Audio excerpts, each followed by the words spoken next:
एक समय की बात है, एक मछुआरिन जो सर पर मछली से भरी टोकरी रखकर मछली बेचने का काम करती थी। एक दिन वह राज्य के राजमहल के पास से गुजरते हुए ऊंची आवाज में बोली, मछली ले लो मछली। उसकी पुकार सुनकर रानी ने दरवाजा खोला और उसे बुलाया। मछुआरिन के पास आने पर रानी ने पूछा, कौन सी मछली बेच रही हो, दिखाओ तो। मछुआरिन ने टोकरी उतारी और दिखाने लगी। तभी एक बड़ी मछली टोकरी से उछल पड़ी। रानी ने पूछा, यह मछली नर है या मादा? मछुआरिन ने उत्तर दिया, रानी साहिबा, यह नर मछली है। यह सुनकर रानी बोली, तो मैं इसे नहीं खरीदूंगी। मेरे महल में राजा को छोड़कर कोई भी पुरुष प्राणी प्रवेश नहीं कर सकता। मुझे मादा मछली चाहिए। इसी बीच टोकरी में से हंसी की आवाज आई। एक मछली रानी की बात पर हंस रही थी। यह देखकर रानी ने दरवाजा बंद कर लिया और गुस्से में कमरे में चली गई। शाम को जब राजा आए तो रानी को परेशान देखकर राजा ने पूछा, क्या बात है, क्या तुम अस्वस्थ हो? रानी बोली, मैं ठीक हूँ, लेकिन आज एक मछुआरिन से मछली खरीदने के दौरान मैंने मछुआरिन से पूछा कि यह मछली नर है या मादा। उस बात पर एक मछली मुझ पर हंस पड़ी।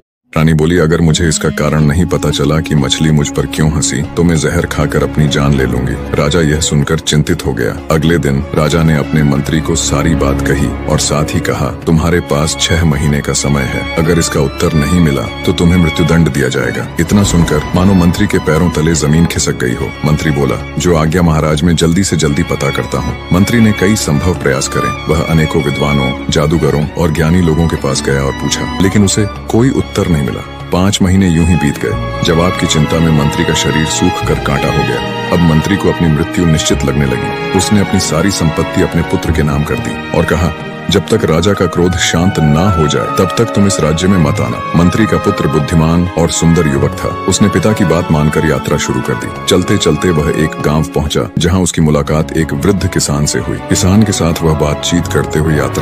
रास्ते में मंत्री पुत्र ने कहा, बीच बीच में हम एक दूसरे को ढोएं तो अच्छा रहेगा। किसान चुप रहा। कुछ देर बाद किसान अपने घर पर पहुंच गया। किसान ने मंत्री पुत्र को अपने घर आमंत्रित किया। मंत्री पुत्र ने कहा, आपके घर के दरवाजे और कुंडी मजबूत तो है ना? किसान ने सोचा, ये क्या मूर्ख है, और घर के अंदर चला गया। अंदर जाकर उसने अपनी बेटी को सारी बात बताई। उसकी बेटी जो अत्यंत बुद्धिमान थी। बेटी ने कहा, मंत्री पुत्र आपसे संकेत में बात कर रहे थे। एक दूसरे को ढोने का मतलब था कि एक दूसरे को कहानियां सुनाएं। दरवाजा और कुंडी मजबूत है कि नहीं, इसका मतलब वह यह पूछ रहा था कि हम उसका अतिथि सत्कार कर पाएंगे कि नहीं। पास में खड़ा मंत्री पुत्र सब सुन रहा था। मंत्री पुत्र ने किसान की बेटी की बुद्धिमत्ता देखकर उसे सब कुछ बताया। तब बेटी ने मछली के हंसने का कारण बताया। मछली रानी की मूर्खता पर इसलिए हंसी थी। मछली को काटने के बाद नर और मादा का भेद मिट जाता है। पकाने के बाद तो यह भेद और भी समाप्त हो जाता है। यह सुनकर मंत्री पुत्र बहुत खुश हुआ। वह अपने राज्य लौटा और पिता के माध्यम से राजा को यह उत्तर बताया। राजा उत्तर से संतुष्ट हुए और मंत्री को छोड़ दिया। जब जिंदगी खत्म ही होने वाली है तो कैसा भेद कि वह नर है या मादा,